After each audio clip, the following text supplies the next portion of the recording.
Billionaire CEO boy fall in love with schoolgirl. Then he walked into her classroom again. He hadn't seen her in 2 years, 6 months, and 14 days. And the moment he did, she ran. She wasn't the girl he remembered. Now she wore a cap too low, a mask too tight, and secrets heavy enough to blur the past. But to him, she'd always be the girl who once stood between him and a gang of boys in a dusty park and saved him. Now he's a billionaire's son, hiding behind an ordinary school uniform. And she's the girl who doesn't believe in goodbye, because every time she ran, it was to survive. What happens when the boy who loved her never stopped waiting? And the girl who forgot how to love finally remembers? This is not just a high school crush. It's a second chance at the only love that ever mattered. A sketchbook between us. Lily Chen dreamed of runway lights and color palettes that could change the world. But most days, she barely stayed awake through class. Sleep was the only place her dream designs lived until someone from her past stepped back into the hallway she had worked so hard to disappear into. Asher Grant was never supposed to be here. Not in her city, not in her school, not in her life. They were once everything to each other, a quiet boy and the brave girl who stood up for him in a childhood park. Then she disappeared, leaving behind only one word he never got to hear. Gonda. Now he was back. Not with grand gestures, not with expensive gifts, but with one relentless question. Why did you leave without saying goodbye? And Lily, she ran. Again. Because the truth was too heavy to say out loud. And she had no choice. What neither of them knew was that the real story hadn't even begun. Not until she stood under the trees behind the Grant family building, holding a sketchbook in one hand and her future in the other. You remember me, he said quietly. I never forgot, she whispered. What starts as a high school memory becomes a love story drawn in pencil, colored in tears, and sealed with a promise neither was brave enough to make. Until now. Chapter 1. The Boy Who Never Said Goodbye. Portland High School, an old brick building with ivy-covered walls. Late autumn, golden leaves swirling through the courtyard. Lily Chen had never been good with mornings, especially not algebra. That morning, she sat in the back of room 272, her head slumped over her sketchbook, pencils smudged with sleepy pressure. In her dream, she was presenting her first fashion line on the rooftops of New York, until a booming voice shattered it. Miss Chen, barked Mr. Henderson, pausing at the whiteboard. Since you're clearly so rested, how about you answer this equation? The class turned. Lily blinked awake, confused. A few snickers. She shot a glance at the girl beside her, who whispered. He asked about quadratics. Lily stood and scratched her head. And math is complicated? Like, very complicated, and confusing. Before Mr. Henderson could scold her, the classroom door creaked open. A tall boy in a gray hoodie stepped in, cool as wind. He handed over a late slip without speaking. Mr. Henderson nodded. Take your seat, Mr. Grant. Asher Grant? The name made Lily freeze. He shouldn't be here. Not in this class, not in this school, not in her life anymore. She yanked her hoodie down to hide her face as he passed, but it was too late. Their eyes met for half a second. Blue met brown. Recognition. The boy she hadn't seen in 2 years and 6 months had returned. After class, she tried to slip out fast, clutching her sketchbook like armor. But Asher caught up to her near the courtyard fountain. Ellie, he said. She didn't stop. I have the flu. You should probably stay 6 feet away. I waited 2 years to see you again, he said quietly. And you just disappeared. She whirled around. You didn't wait for anything. You left. I texted. You blocked me. I had my reasons. Then tell me, now. She stepped back. You don't get to ask questions anymore, Asher. And she ran. That night, Lily stared at her cracked ceiling in her dorm room, pretending the string lights above her bed. Why was he back? Why now? Across campus, Asher sat at his desk at Grant Hall, his father's name engraved outside the science building. His laptop glowed with open emails, but he wasn't typing. He was watching a video, a private clip he'd saved from sophomore year.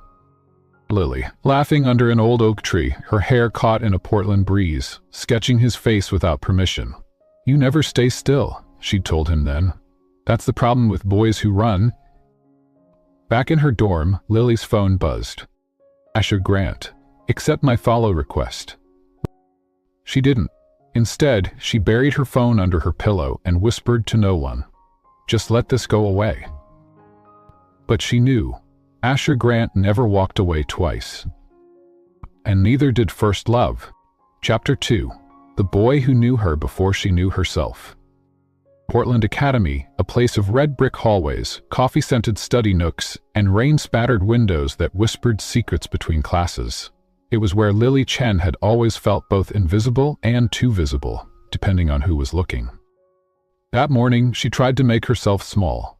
She'd overslept again, her old hoodie half-zipped, backpack slung loosely over one shoulder, sketchbook tucked protectively under her arm like a diary with too many confessions. She pushed through the door to room 207, only to find all eyes already turning toward her. "Late. You're gonna go?" Mr. Rogers didn't even sigh anymore. "Glad you could join us, Miss Chen," he said flatly. Lily offered a half-hearted sorry, sliding into her seat beside the window. Portland's gray sky mirrored her mood. She opened her sketchbook, pretending to focus as the lecture began. But something in the air shifted. Presence. A chair scraped softly behind her, and when she glanced back, her heart lurched. Asher Grant. In a charcoal hoodie and worn leather jacket, he looked like a memory dipped in fog and gasoline. His eyes, ice whooper, scanned the room lazily until they locked on her. Lily froze. He shouldn't be here. Not again. Not after vanishing 2 years ago without a word. "Asher," someone whispered behind her. She shrunk down in her seat. When the bell rang, the sound felt like it cracked something open inside her. She bolted before the others even stood. Out the door. Down the hall. Into the quad. And footsteps followed.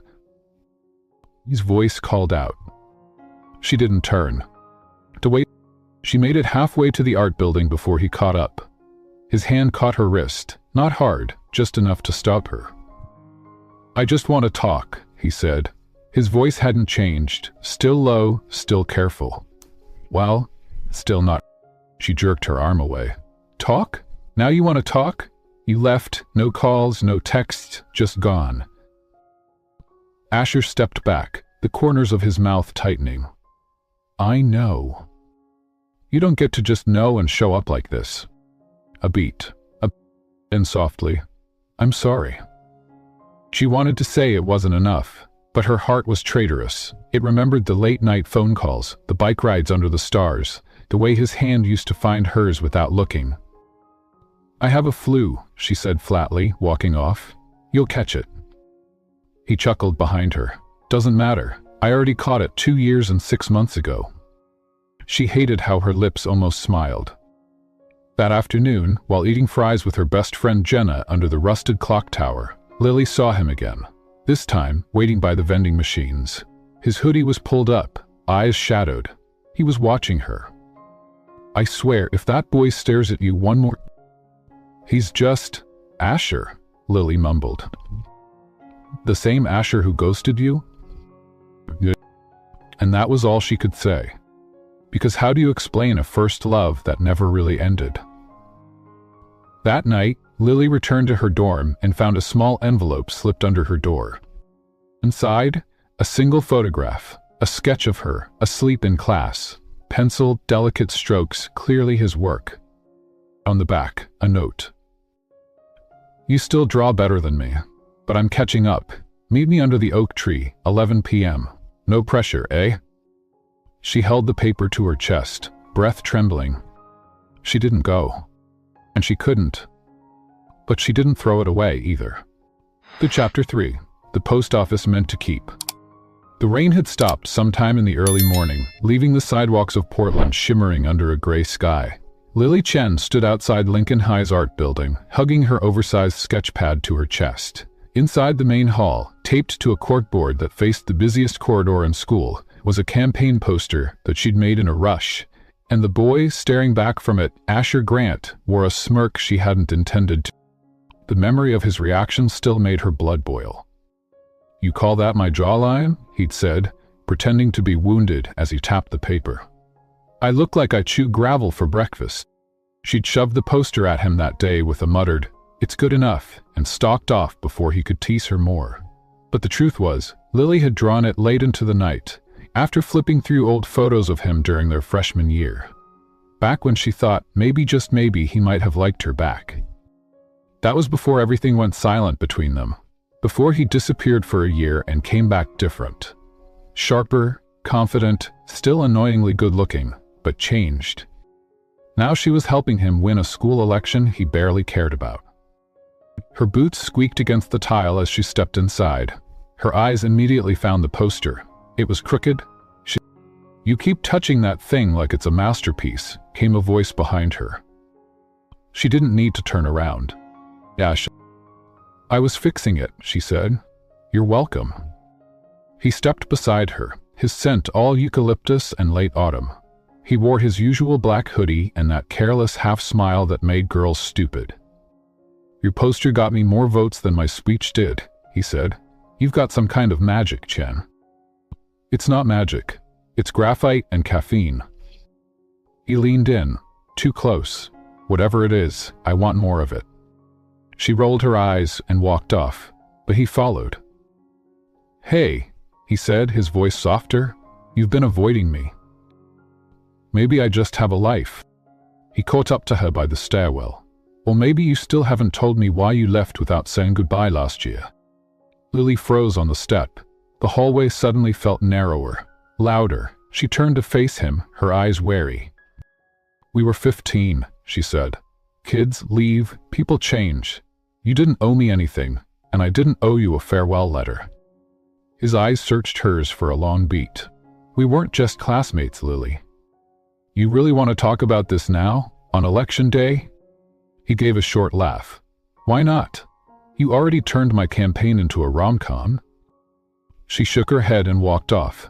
Behind her, she heard him sigh, heavy and unreadable. Lily spent lunch under the art wing skylight. It was her hideaway. While the rest of the school buzzed about candidates and popularity, she sketched.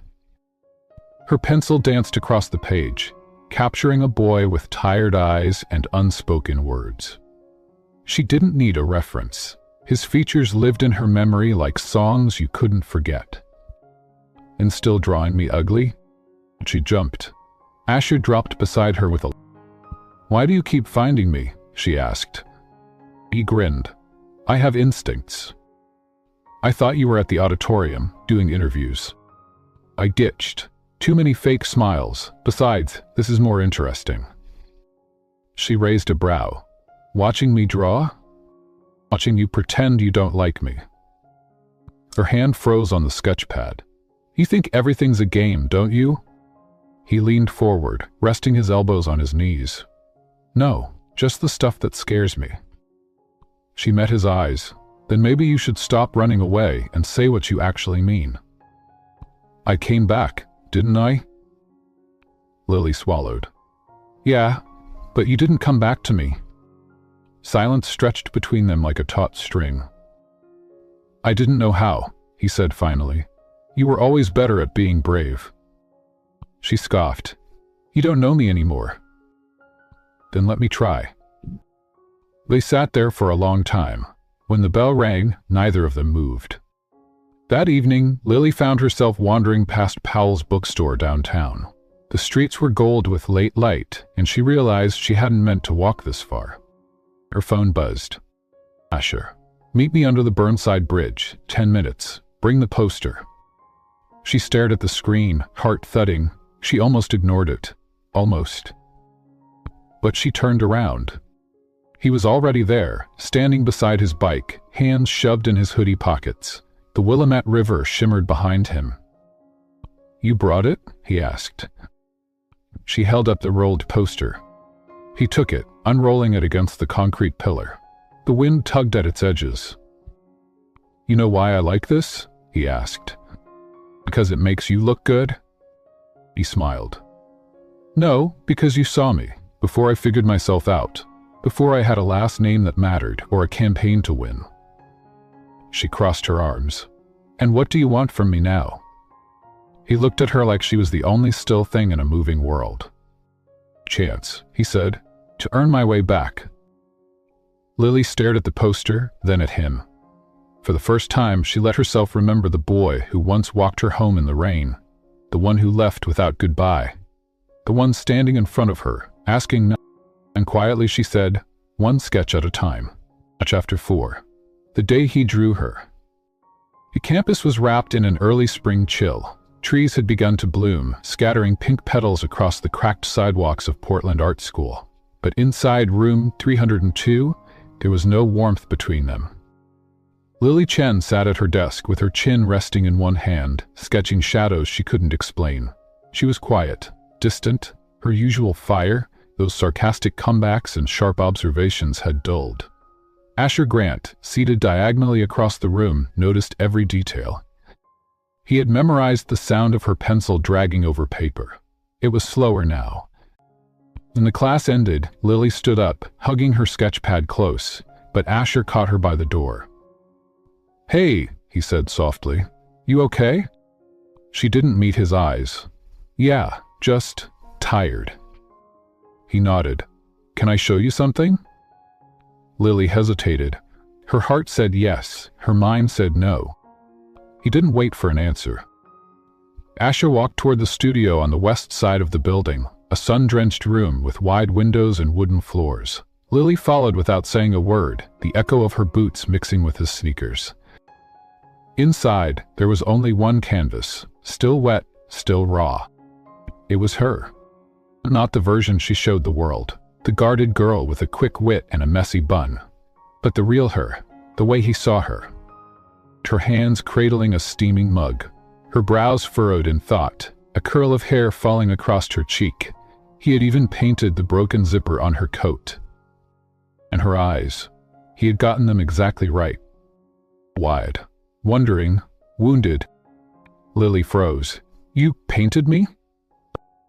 I tried, Asher said, suddenly shy. I started it the night after the water bottle thing. I couldn't get your expression out of my head. Her voice cracked. You painted me before I even told you the truth. He nodded. You don't have to say anything. I just wanted you to see how I see you.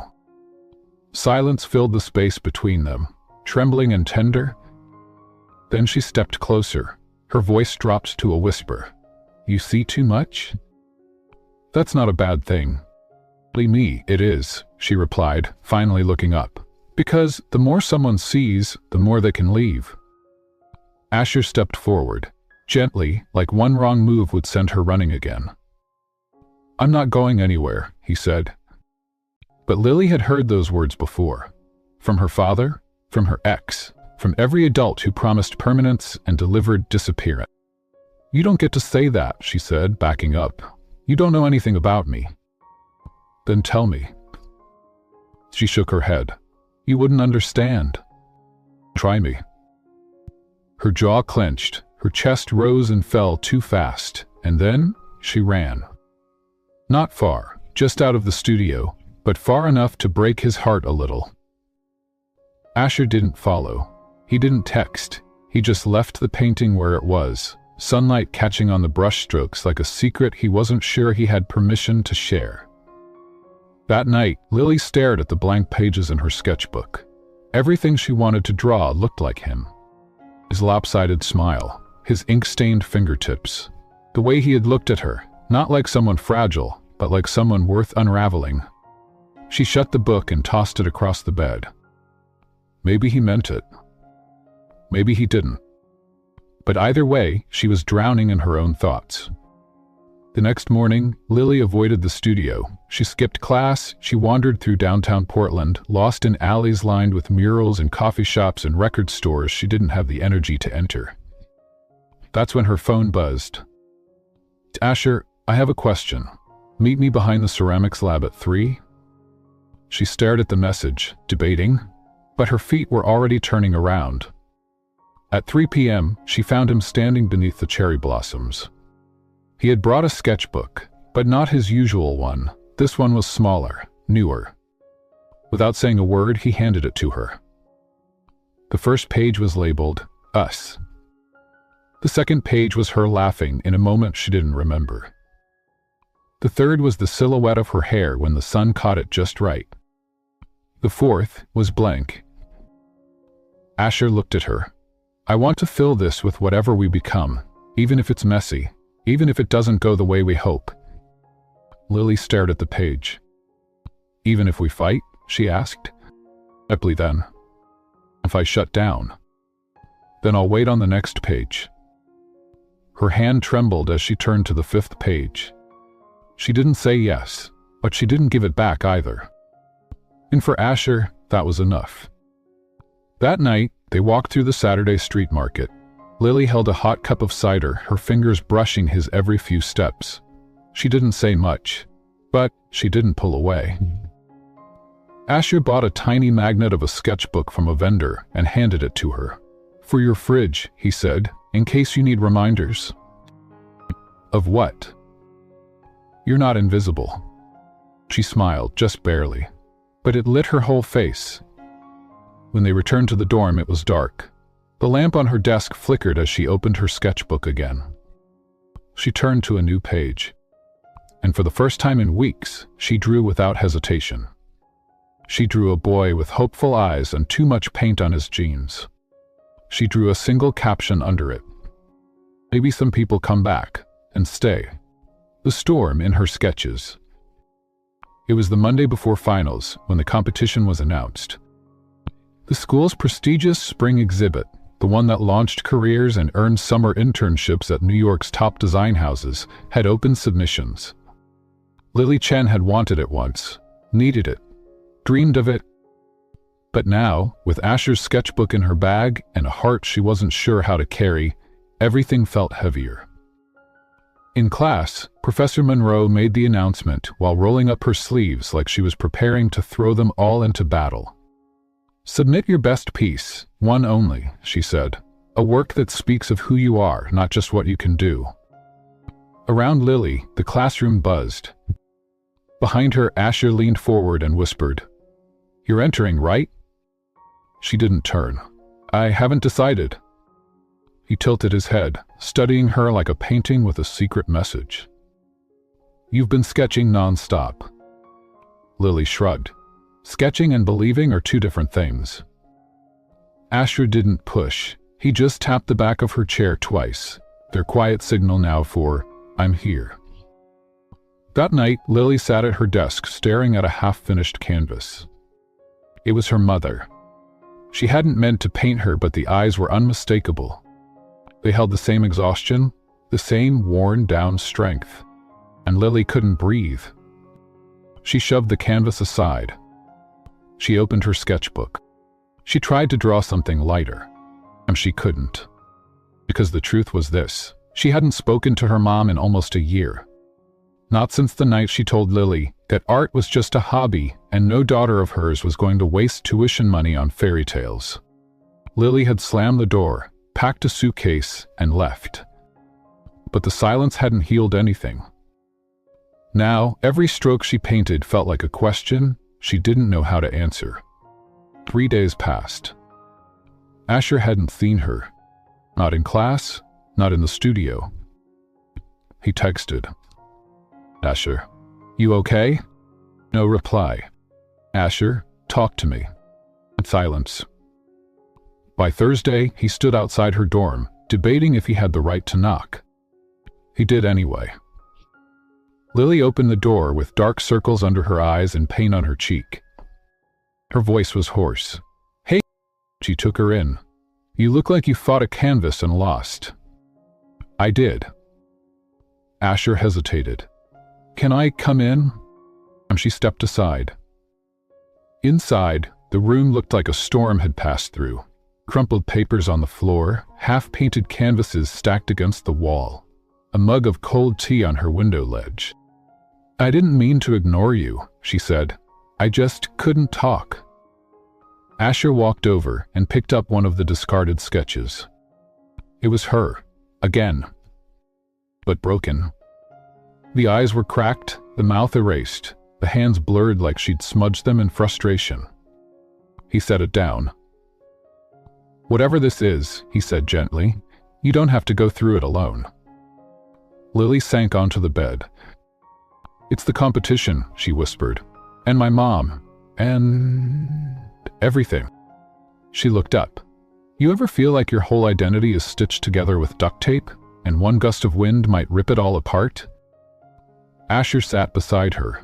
"Yeah, but I also think we're stronger than we look." She smiled, a little. "You believe in me too much. I just see you clearly." That night, he didn't kiss her. He didn't need to. He just stayed. And Lily, for the first time in days, slept.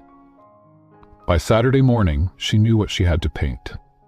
Not something perfect. Nothing real. Nothing hers. She sketched all day. She painted all night. By dawn, it was done. It wasn't her mother. It wasn't Asher. It was both. Two versions of love. Two kinds of pain. Two faces that shaped her. The piece was raw, bold, a little unfinished around the edges, like her. She titled it, and when she submitted it, her hands shook. Asher saw the piece 2 days later, displayed in the gallery lobby alongside 20 others. He didn't say a word. He just stared, because he understood every part of it. And in the corner of the canvas, barely visible in charcoal, was the tiny sketch of a boy in a hoodie holding out a sketchbook. He touched it lightly. She'd drawn him into her past, and she had let him in. The night before the gallery reveal, Lily's phone rang. It was her mom. Her stomach dropped. She almost let it ring out. But something inside said, "Face it, finish it." And she picked up. "Hello." There was a long pause. Then a familiar voice, older and softer than she remembered. "Hi, I saw your name on the gallery invite list. Your cousin shared the post." Lily swallowed. "You looked?" "I did." Another silence. "I'm sorry I made you feel like your dream didn't matter." Lily bit her lip. "I wanted you to be safe," her mom said, "but I forgot that maybe safety isn't the point." Lily exhaled slowly. "Thank you," she whispered. "That means more than you know." They didn't say "I love you," but some words hold enough weight without needing to be spoken. At the gallery, people stood in front of Inheritance for a long time. Some whispered, and some cried. Professor Monroe walked up to Lily near the end of the night. "Raw, brave, unflinching," she said, "exactly what art is supposed to be." And when the judge called out her name for first place, Lily didn't move. Asher had to push her gently toward the stage. Later, he found her standing alone in the courtyard, her breath making clouds in the cold. "Congratulations," he said. She turned. "You helped me find my voice," she told him. He shook his head. "You always had it. I just listened." And then finally she kissed him. And no hesitation. No storm. Just a girl who dared to stay. And a boy who had waited in the quiet. Chapter 6. The Distance Between Us. Spring in Portland came like a whisper. Petals in gutters, sunlight flickering through wet glass, and the sudden smell of earth after months of rain. But for Lily Chen, everything felt like a clock ticking faster. She stood outside the design office of L-Form Studios, clutching a cream envelope she hadn't expected. The letter inside was simple. "Congratulations. You've been selected for the Summer Design Fellowship in New York City. Please confirm acceptance within 72 hours. New York." A dream. A threat. She turned the envelope over and over in her hand. She hadn't told Asher yet. Not because she didn't want to, but because she didn't know how. Across town, Asher Grant was in the library's quietest corner, sketching Lily from memory. The curve of her smile. The way she wrinkled her nose when thinking.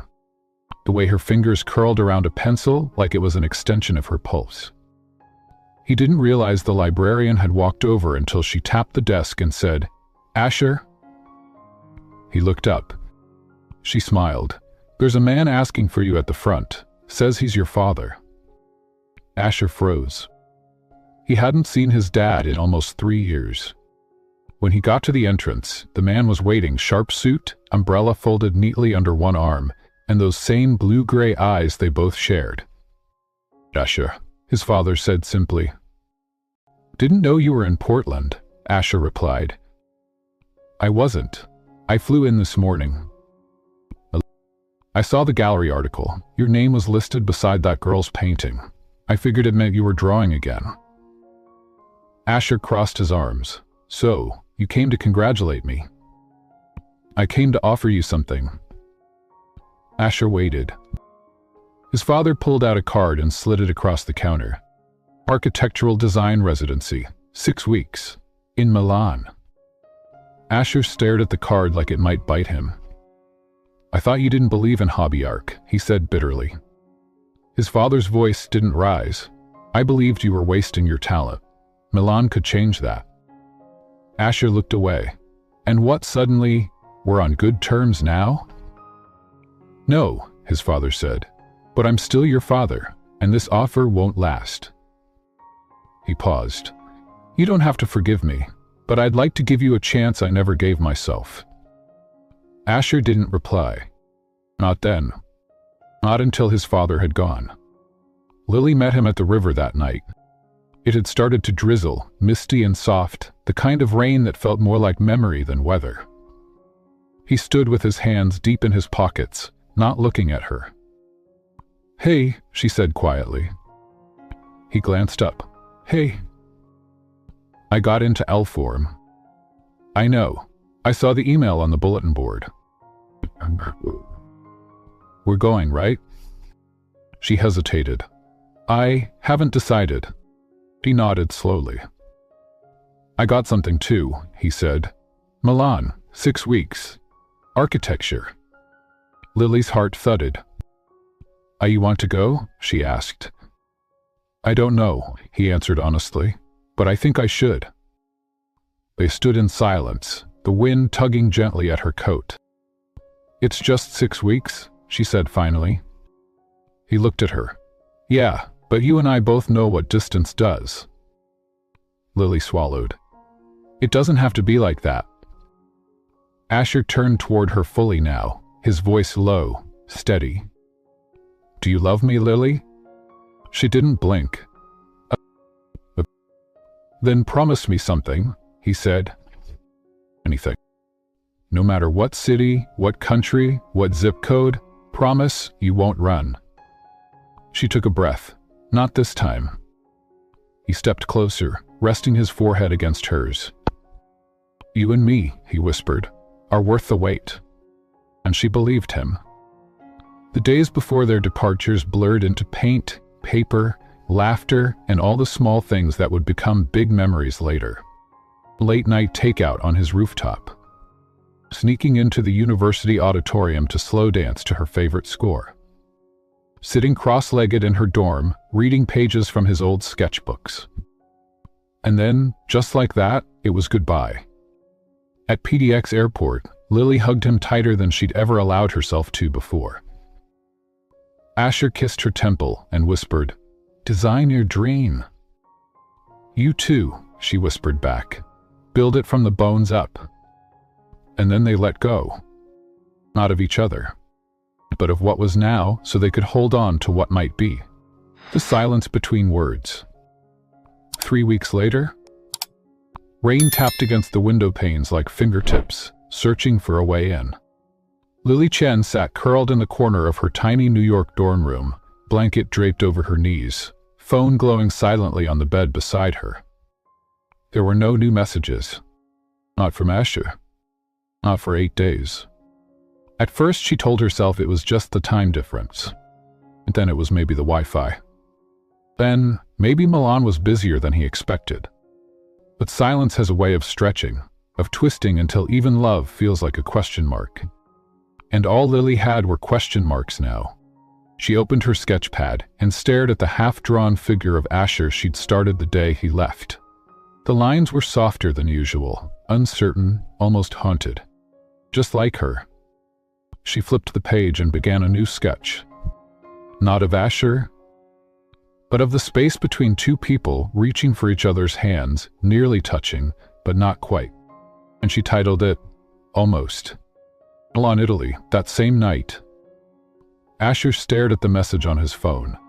I'm Lily Chen. Missed your voice today. Hope everything's okay. He closed his eyes. It wasn't that he didn't want to reply. He just didn't know how. The line was beautiful, electric, inspiring, but also overwhelming and lonely. His father had arranged everything, apartment, mentor, press exposure, but every time someone asked, "How are you enjoying Italy?" all he wanted to say was, "I miss her." But he didn't. He just smiled, nodded, and said he was grateful. That was what his father wanted, results. And every day, that pressure felt heavier. He opened Lily's message again and hovered his finger over the reply box. But before he could type a single word, a knock sounded at the door. Sure, his mentor's voice called from outside. "You're late again." He put the phone down and didn't pick it back up that night. New York City, 1 week later. The phone finally rang. Lily dropped her pencil, heart leaping as Asher's name lit up the screen. She answered on the first ring. Asher? But it wasn't his voice. It was a woman's. "Hi. I'm sorry, I found this phone in the stairwell of the train station. I think the owner dropped it." His chest tightened. "Is he okay?" "I didn't see anyone when I picked it up, but it was just lying there." She thanked the woman, left her number, and hung up. That night, Lily called every hospital in Milan she could Google. Nothing. Then she remembered the email Asher had sent once, just once, before he left. It had a return address from the program's coordinator. She wrote to it, fingers trembling, and waited. The next morning. The email came just before dawn. Asher Grant suffered a minor fall on the train platform. He was unconscious for a few hours, but is stable now. Phone was damaged. He is currently recovering at San Marco Hospital. Lily exhaled so hard she nearly sobbed. But her relief didn't last long. Because when she called the hospital, they said visitors weren't allowed unless family. And she wasn't family. She was just Lily. A girl from Portland. The girl who said goodbye in an airport and promised not to run. She hung up, pulled her knees to her chest, and whispered, "You didn't run either. You just disappeared." 3 days later. Asher's voice finally came back through a voicemail. Lily. "Hey, I'm okay. I fell. Pretty stupid, right? I dropped my phone, and the past 10 days have been chaos." A pause. "I missed you. Every single day." Another pause. "I just didn't know how to be good at this, at us, while also trying to live up to what this place expects, what my dad expects." A breath. "I never stopped thinking about you. That silence, it wasn't because I didn't care." Clicked. That was it. 1 minute and 24 seconds. Lily listened to it 3 times, then pressed delete, and cried. Because it still didn't feel like enough. Portland 2 weeks later. The rain in Portland was different than in New York. Colder. Quiet. It smelled like memory. Lily walked into the old bookstore on Hawthorne Street, the one where she used to meet Asher on Sunday mornings. The bell chimed above her, soft and golden. The clerk looked up. "You again, back from New York?" She nodded. "Didn't last long, huh?" Lily managed a tight smile. Dreams change. But deep down, she knew that wasn't true. Dreams didn't change. They just got interrupted. She wandered past the poetry section, found the same worn leather armchair, and sat down. Her sketchbook opened easily, as if waiting. She didn't draw Asher this time. She drew herself. Her alone. Still. Strong. And beneath the drawing she wrote 4 words. I choose myself first. Across the ocean, Asher stood on the terrace of his Milan apartment. Sunset stretched in orange streaks across the cobblestones. He stared at his phone, her contacts still saved, thumb hovering over call. But he didn't press it. He looked at the horizon instead. Because sometimes, love is not about who reaches out first, but who is willing to wait through the silence and meet the other when the words finally return. Such an 8-dish what the letters never said. Portland, Oregon, March rain. The envelope came on a Monday. It was handwritten, just her name in that unmistakable slanted print she used to trace with her finger on old napkins. Chen. No return address, no stamp, just left on the front porch of her family's townhouse, tucked beneath the welcome mat like it was hiding. She held it for a long time before opening it. Inside was a letter. Simple. Ink slightly smudged, the paper smelled faintly of something familiar. Lemon and cedarwood. Asher. Lily? I wasn't sure if writing this would help or hurt, but silence has never been good between us, so I'm risking ink instead. You once told me that sketches hold truths that words can't. I never believed that until now, because when I try to write what I feel, the words fall short. But I'll try anyway. You were right to walk away when I stopped showing up for us. But I haven't stopped loving you. Not even once. And if there's still a part of you that wonders whether we were real, every drawing you ever made of me, I kept them all. I'm coming home. Asher. 2 days later, the university library. Lily sat curled in the same seat she used to sketch from in her freshman year. Her sketch pad was open in front of her, but the page remained blank. She'd reread Asher's letter at least 12 times, memorized the way his L looped slightly higher than before, how the period at the end of his sentences looked like he pressed down too hard, like he meant it. She hadn't told anyone yet, not even Shumi. Mostly because she didn't know what to feel. Hope? Fear? Love? Anger? She wasn't sure if it was possible to hold all of those things in the same breath, until now. But what haunted her most wasn't the letter. It was what he didn't write. Why now? Why not sooner? Why after all this silence? She glanced at her phone. Still no follow-up text, no missed call. Just the letter.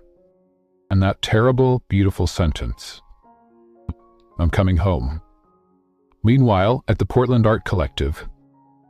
The collective was buzzing with life that week. Midterm showcases, guest lecturers, and applications for summer residencies. Lily had applied on a whim to the New Voices in Design program, a 6-week mentorship under a rising American designer based in Chicago. Only 2 applicants would be chosen. She never expected to make the finals. So when her name was called during the studio announcement, her hand flew to her mouth. Everyone clapped. Except her. Because she wasn't thinking about Chicago.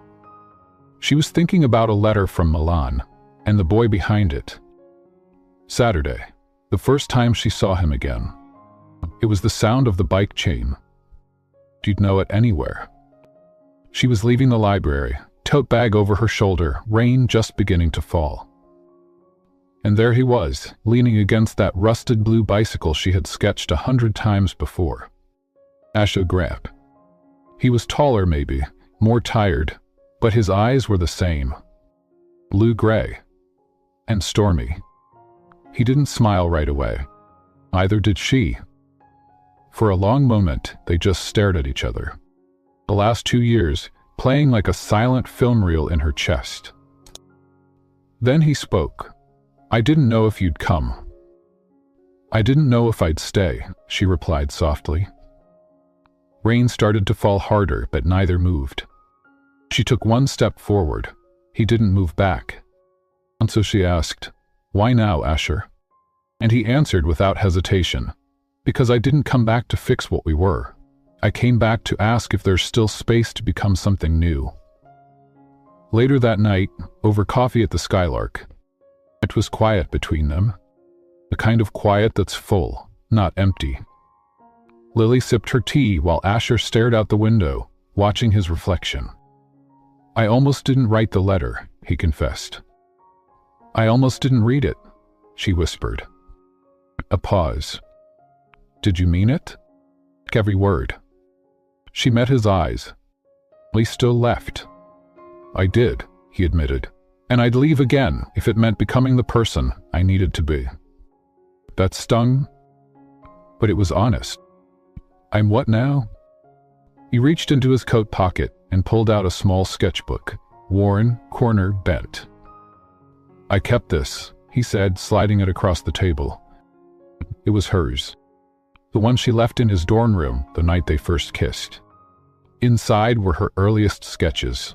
Rough portraits of him, small doodles of the cafe where they met, silly notes scribbled in the margins. She ran her hand over the cover, eyes misting. "I looked at these when I couldn't remember why I was working so hard," he said. "You were always the reason." The decision. By the next morning, Lily had 2 offers. One was from the collective, the other from Asher. He wanted to open a small design studio in Portland, an intersection of streetwear, techwear, and hand-drawn fashion. He wanted her to be his co-founder. It wasn't a fancy offer. It wasn't Chicago. But it was real.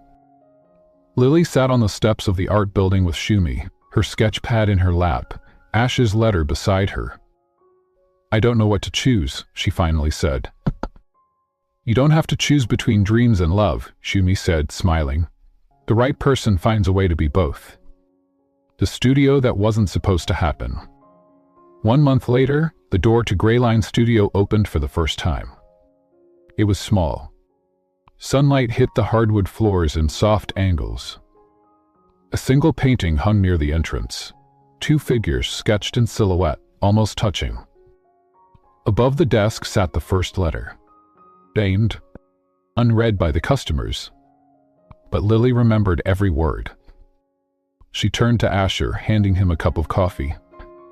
"You really think we can build something here?" she asked. He smiled. "We already did." Chapter 9. What We Choose to Keep. Portland, Oregon, Greyline Studio, 2 months later. The smell of sawdust and Sharpies had become oddly comforting. Greyline Studio had survived its first 8 weeks not without struggle. The rent was tight, orders inconsistent, and every other week they debated whether they needed a second-hand printer or groceries more. But Lily was smiling again. She'd wake before sunrise and sketch near the window, loose hoodie draped over her shoulders, hair tucked into a messy bun. Asher would brew coffee, kiss the top of her head, and they'd begin the day not as lovers, but as builders. Of dreams, of purpose, of something that hadn't existed before them. Until the email arrived. The offer. It came from Voss & Klein, a New York-based design conglomerate scouting emerging talent from the Pacific Northwest. The subject line read, "Complication Proposal, Exclusive Rights Inquiry, Lily Chen." Lily read it twice, but then a third time. The proposal wasn't for Greyline. To her. They offered a 3-year design residency in Manhattan, a full creative team, unlimited materials, and a 6-figure advance. But with one condition: she'd be designing under their label, not Greyline. And she'd have to leave Portland. Leave Asher. Leave everything she'd helped build. That night. Lily didn't tell Asher right away. He found her in the back room, her phone screen dimly lit, the unread email still open. He crouched beside her. "Something happen?" he asked gently. She looked at him, really looked at him. The boy who once chased her across campus, now sketching out fulfillment orders by hand. His sleeves were rolled up, ink smudged along his palm, exhaustion etched at the corners of his mouth. He didn't belong in her past anymore. He was her present. And suddenly, the thought of leaving him broke something inside her. "It's nothing," she said, closing the email. 1 week later. The studio hosted its first local showcase. Posters designed by Lily. Custom lighting built by Asher. Shumi brought matcha cookies. Even Shia, now dating Shumi after a very awkward confession, was there pretending he wasn't nervous meeting art collectors. The event was small, intimate, but it mattered. A woman from the Oregon Independent Design Fund pulled Lily aside near the end. "I've followed your sketches for over a year," she said. "Your designs remind me of early Henne Mori. There's pain in them, stillness, like someone mourning something invisible." Lily blinked. No one had ever described her work like that. Not even she had seen it. "You're not just talented," the woman said softly. "You're necessary." After everyone left, Asher found Lily staring at the wall where they'd taped every order they'd ever shipped.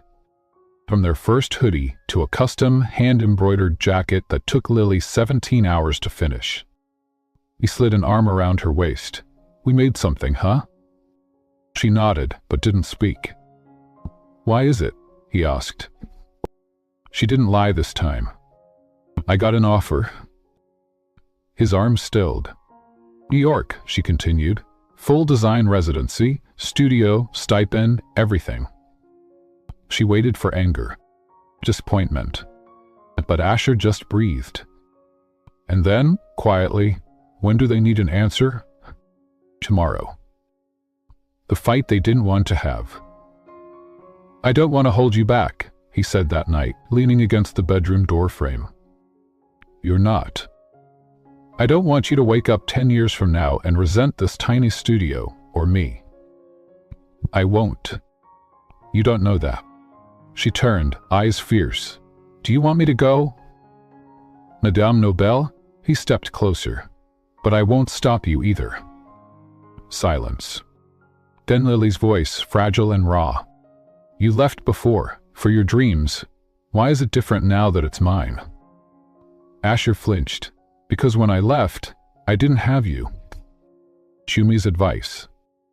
The next morning, Lily found herself at their usual bakery. Shumi sat across from her, sipping chai. "What's your plan, Chen?" she asked, tearing her croissant apart. "I don't know." "William," Shumi said, "you're either running toward something or away from something. Which one is it?" Lily stared at her coffee. "I think I'm afraid of choosing wrong." Shumi leaned in. "You won't. But if you don't choose at all, life will choose for you. And that's how people wake up in cities they don't love, next to people they don't recognize." The sketchbook again. Later that night, Lily opened the sketchbook she once abandoned in Asher's dorm. Page after page of their shared story stared back at her. But this time, she added something new. Sketch of gray line? Not just the space, but of her standing beside him. Paint on her cheek, orders stacked behind them, a little sign in the corner that read, "No returns, no regrets." She cried when she finished it. And then she made her decision. 2 days later, the response. Boss Inclined received her answer. It was polite, grateful, but clear. Lily Chen wasn't available. Not because she wasn't ready, but because she was finally right where she belonged. The wheel moment that mattered. She found Asher in the back office, fixing a frayed tag. She slipped the sketch onto his desk without a word. He looked up, thought it, and smiled like he'd been holding his breath for days. "Are staying?" he asked. "I'm choosing," she replied. He didn't speak. He just stood, walked to her and pulled her into his arms. Not like a boy who won something, but like a man who knew how rare it was to be chosen and held on with both hands. Chapter 10, the final sketch. Portland, Oregon, Rain and Frame Gallery, late October. The invitation had come on thick, ivory cardstock, the kind that made you hesitate before tossing it aside. Rain and Frame Gallery invites you too. The voice of the emerging voice, a Pacific Northwest design retrospective, featuring local talents in textile, fashion, and visual storytelling. The event was juried. Lily hadn't applied, but someone had submitted her work anyway. When she found the form on his desk, unsigned but clearly written in his bold, slanted handwriting. She didn't know whether to kiss him or yell at him. So she did both. The setup. Rain drizzled like soft static against the gallery's glass ceiling the night of the exhibit. The space shimmered with quiet sophistication, exposed brick, suspended Edison bulbs, and minimalist displays that whispered rather than shouted. Greyline section was small. Just one freestanding rack of stitched pieces. A hand-painted sign. And in the center of it all, her sketchbook. The same one she'd used freshman year. The same one she had tried to leave behind. Now open to the one drawing she never finished. The first portrait of Asher. Only his face remained incomplete, one eye unfinished, the lines around his jaw soft and indecisive. It wasn't out of artistic uncertainty. She'd been afraid to draw someone she might lose. Asher notices. He stood beside her now, in a navy dress shirt that brought out the flecks of gold in his eyes, fingers gently brushing hers. "You left it unfinished on purpose," he said. Lily nodded. He smiled. "I know. I didn't know if you'd still be there by the time I finished it," she whispered. "It's not." She turned to him, heart hammering. "I do." By 8:15, people gathered.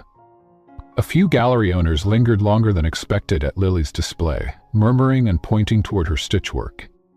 Someone from Portland Modern asked if she'd consider an interview.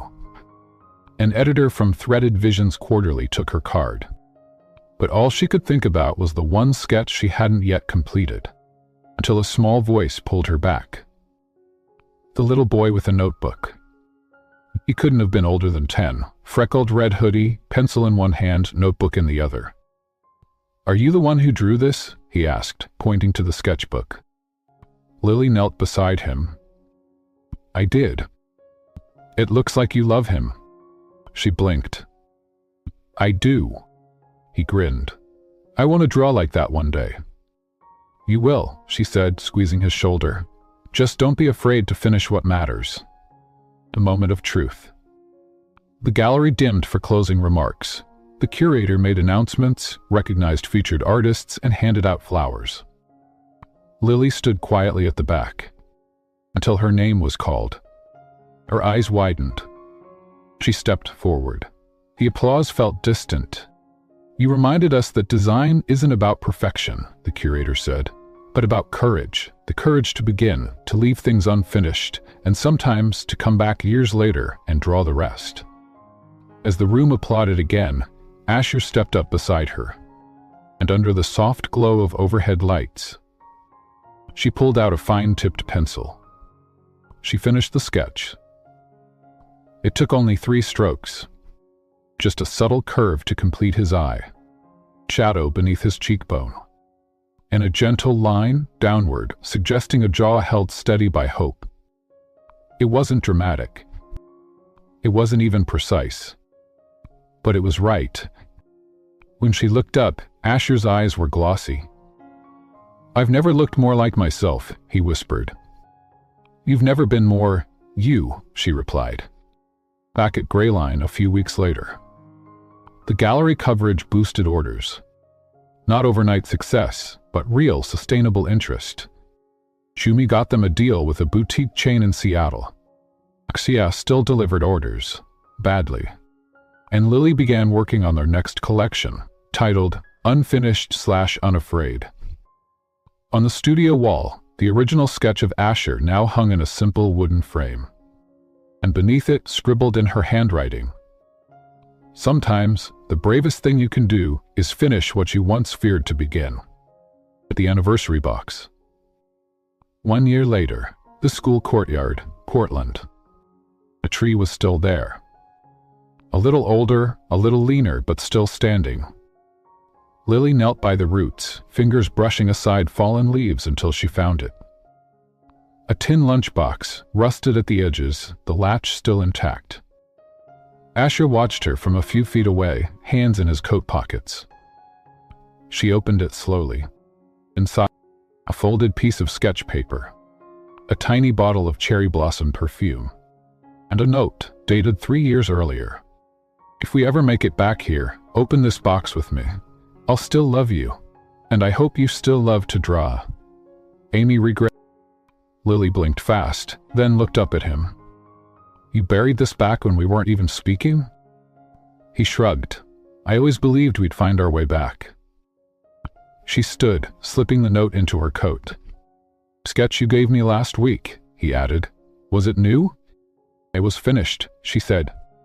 And she leaned in, kissed him softly, and whispered, Happy anniversary, Asher Grant. If this story reminded you of someone you used to love, or someone you still love from far away, share this with them. Sometimes all it takes is one message, one sketch, one memory to bring two hearts home again. What would you put inside your own anniversary box? And if this story touched your heart, subscribe for more stories of lost love, found hope, and the quiet magic of second chances. Thank you for walking through this story with us. For every moment you remembered someone or forgave someone. For every tear, every smile, every memory. You gave this story a heartbeat. And all of us behind the scenes. Thank you for believing in love that doesn't give up. May your own story be just as brave, just as beautiful, and still unfinished, in the best of ways. Until next time, with all our heart, the Sketchbook Between Us team.